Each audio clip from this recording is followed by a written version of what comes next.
Yeah, good morning. This is Bang Bang Rail. Just a little podcast, mate. Like and subscribe. Yeah, listen, I was just talking to my pal, yeah, about, women and bits and pieces like that, prison and all that and drugs, We was just talking about fucking, how many, do you know what, mate? It's unbelievable, yeah, the amount of guys I know, yeah, that have been in prison, that have come out of prison, been on drugs, come out, had lots and lots of money, come out and they've knocked the drugs in the head, but they come out to nothing, mate. They come out to nothing. The women go, women leave them. You know what I mean? Wives, girlfriends, and all this. There isn't many guys in prison that the wives stand by them. You know what I mean? Or the girlfriends stand by them. Even out here, it seems to be it's all changed now. It seems to be that the women are in charge, which I think they've always have been. It's the amount of guys I know is, come on, we all go through it. I mean, I've been in, when I was in Albany, I was with some of Christine, and, when she left me, I was to wake up in the morning with all my hair on the pillow. I mean, it's a joke. You know what I mean? You look at your pillow, and your pillow's full of hair. You know what I mean? And what they don't realise is we done what we done for them. They haven't. Listen, we don't want them to do our bird for us, but stand by us. We'll stand by us because what we've done for the family. But a lot of the old school, yeah, the old school times when I was away, he got all his on with us that clubbing it all the time, coking it all the time, and getting drunk and going to all these big clubs like for dances, Power Joey's, Browns, Blondes, bootleggers, going to all these big clubs, leaving the wife at home, getting a cut of girlfriend, getting a cut of girls, getting back to their places, shaking the life out of the birds, this, that and the other, giving them money, and that's how their life is. And 2 days later they go home to the wife, say, darling, I've been busy, I have to go somewhere, here's some money, darling, and all that and the other. But when you go away, the girls that you was getting involved with, giving them everything, all the lovey-dovey, all the dresses, all the fucking money, all the rings, all the jewellery you was giving them, they've gone walkies. They've gone, mate. They left you. They've gone. They've gone to find someone else, some other mug like us. Yeah? And who do we turn on? We turn back to the wife. And then the wife's had enough of us, and we lose it all. It seems to be that, but, I can't understand. Do you know what? I've been out, 8.5, 9 years now? And, oh, by the way, I still can't get all the fish. Someone told me that fish has died of COVID. And another one said that he's back banged up. I've not heard anything like that. He's banged up or COVID. But anyway, what I was saying is the same. It's the same thing. I come out to nothing. I come out to nothing. My girlfriend at that time, Danny, she moved to Australia. Not to Australia. My son moved to Australia. And she lives around the London area somewhere, Danny Johnson. And she's got my daughter, Ruby Ray Johnson. I should be Ruby Ray Hill, but it's Ruby Ray Johnson because it's the hate they got for me. I can't blame her what I've done to her. Didn't hit her, but I'm saying what I've done with the old man and the old woman when they died. It wasn't nice what I did. And she's gone. I come out to nothing. You know what I mean? And it isn't easy, mate. It isn't easy. And through your life, you go through your life, and and bits and pieces. You meet someone, and then you go in there again. And I met someone, like me and my brother one day. We was walking down at Acton town station. Went to Sainsbury's. We're in Sainsbury's. Come out there, poof, and this woman come out of Sainsbury's, right, mate. She was like, "Black girl." I don't go to white girls no more. I'm sick and tired of all the white girls. I can't hack it, mate. I can't hack it. They all do the same thing. But anyway, black girls, as far as I'm concerned, don't. But I've just found out someone that does, and it hurts you. You know what I mean? Anyway, yeah, I knew this black girl very well over the years. I know a guy. Anyway, I see her, and she's told me she's fell out with a guy, this, that, and the other. She's beautiful. Sherry London. She does all this paint and decorating, lays floors and tiles, and she's excellent. She's fantastic. She's the best cook you could ever meet. She cooks unbelievable food, and she's a really nice girl. And the guy that she's with is a nice guy, And anyway, something happened. He went away. I went down to see her to say, look, does he need anything? Do you need anything? Do you need any money? This, that, and the other. Don't forget I'm an IPP. So anyway, I'm talking to her, getting to know her very well again. You know, I haven't really known Sherry, but getting to know her, I ain't the fuck about her. A guy's in the boob. I'm looking after giving her money, yeah? Anyway, all of a sudden I put a little story on the podcast about her and this, that, and the other, and her child, and she blocked me. And I thought, fucking hell, what have I done?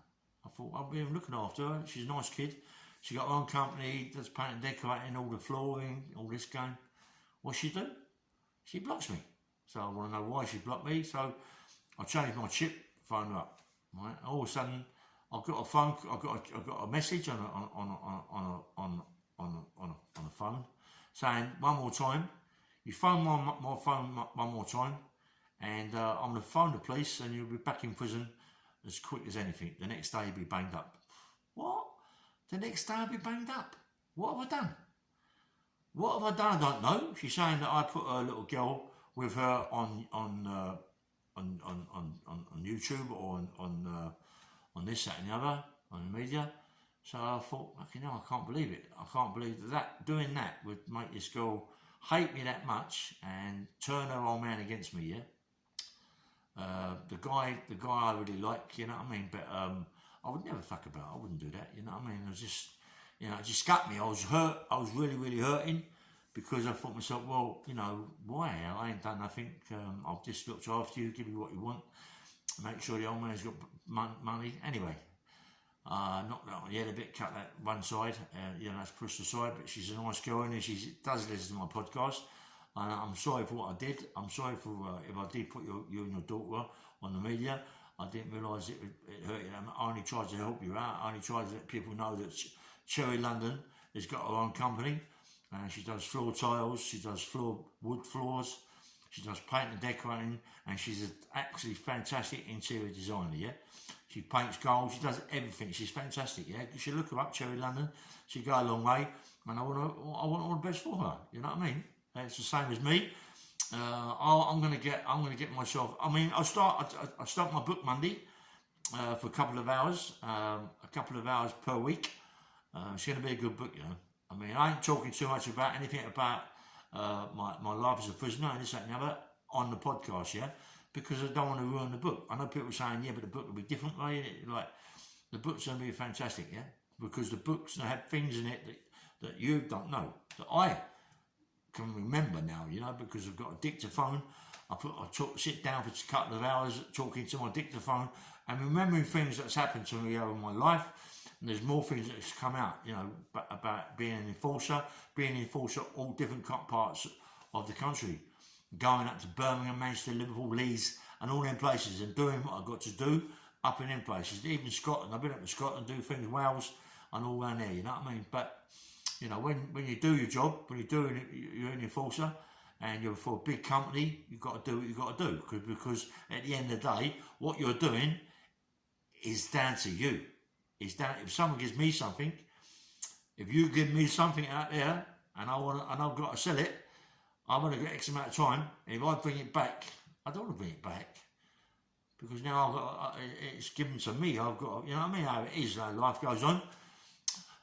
But I'm not into anything like that anymore. All I'm doing is I'm living a life of luxury at the minute. I've got a club. My mate Terry's given me a club to look after. Well, not to look after. I just painted and decorated it all out. It's a bit in the mark. We did some bits and pieces for it. So again, I'm very happy. I've got one of my sons, Ricky. He's a DJ. He's been all around the world, Ricky. But DJing, he's absolutely fantastic. Yes, he showed me a picture that he found all his DJ stuff in the loft.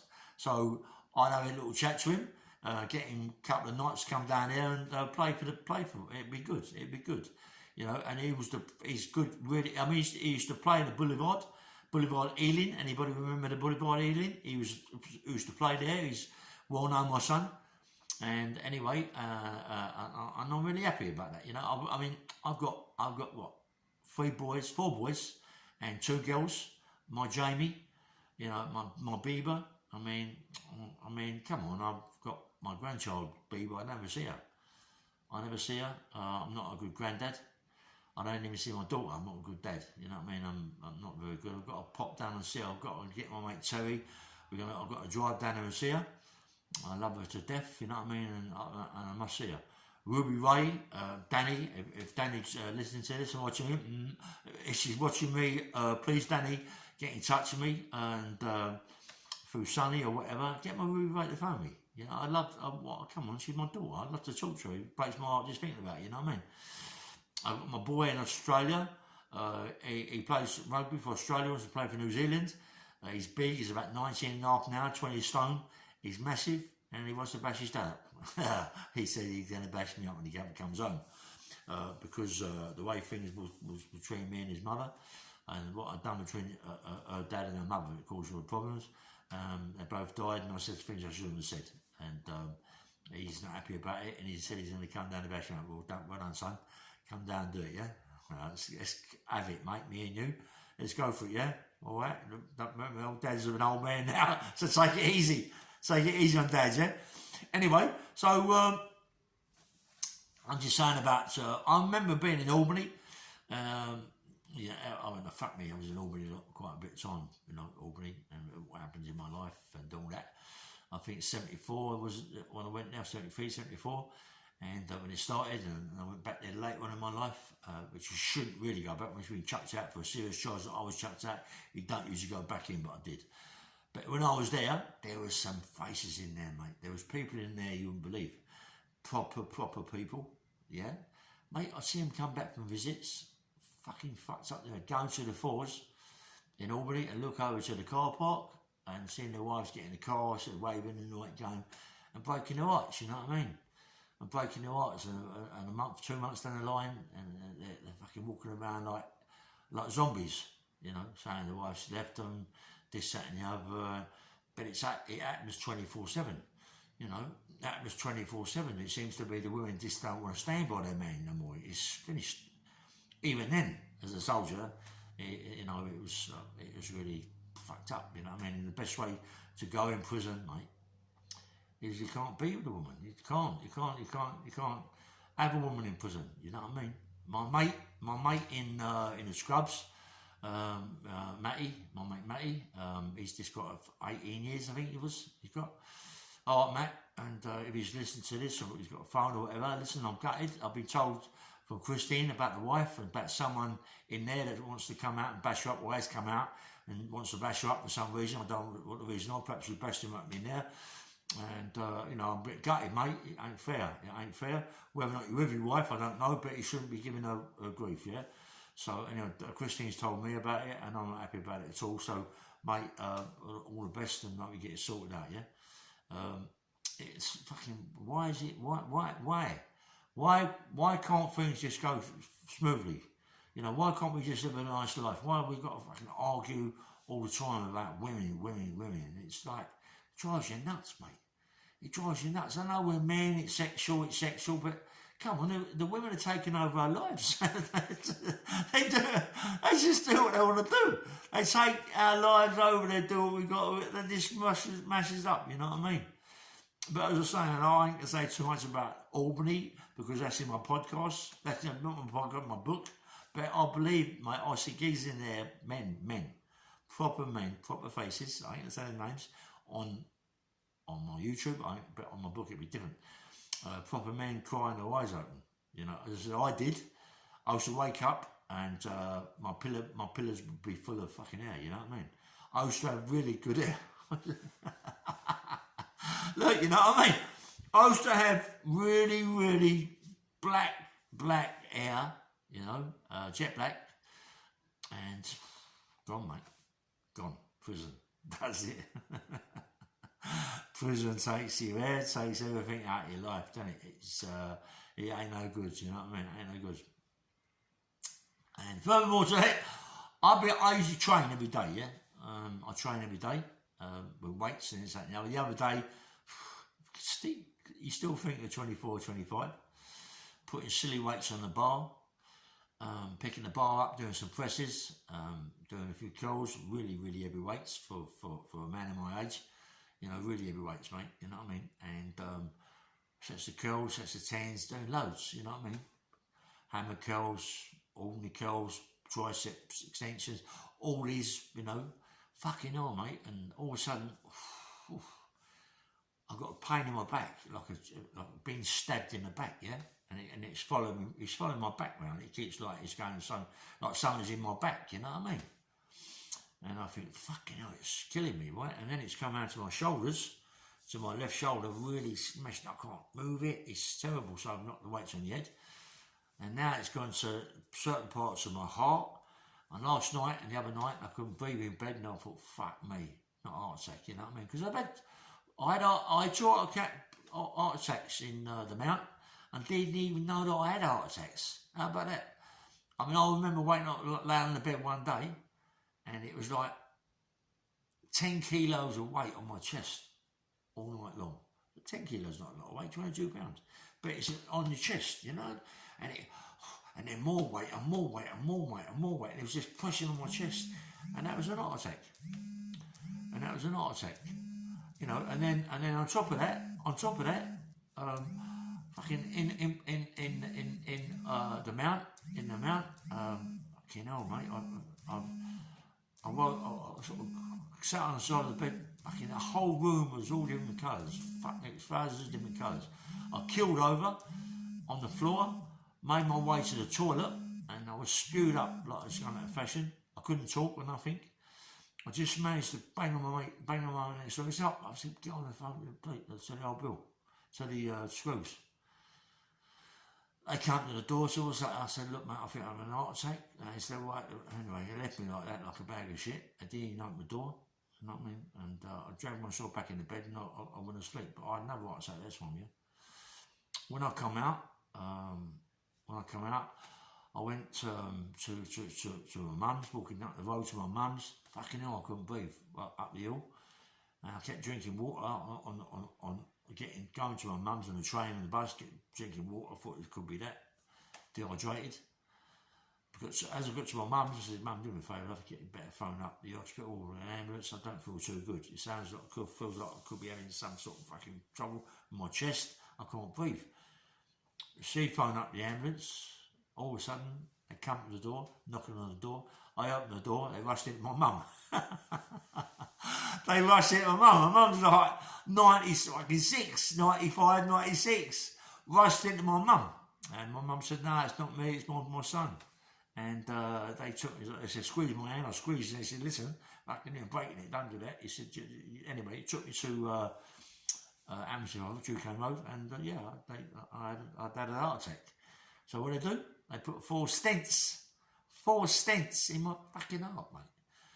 4 stents. They said my heart was scarred to death, that I've had heart attacks. I didn't even know, you know what I mean? And I had the same thing last night, laying in my bed, pain in my chest. I couldn't sleep, couldn't turn over. So I'm going to the hospital later on, just get it checked out, see what's happening, yeah? But I think I was pulled a muscle over my chest, and it still feels like an heart attack, you know? It's fucking killing me, mate. And I still eat a lot. I still eat as much as I can. I'm still greedy. I eat a lot of food. I drink a lot of water, and just keep myself a bit healthy, yeah? And anyway, I won't go on too much. So this is Bang Bang Rail. Like and subscribe, and see you later. Take care. Have a nice day.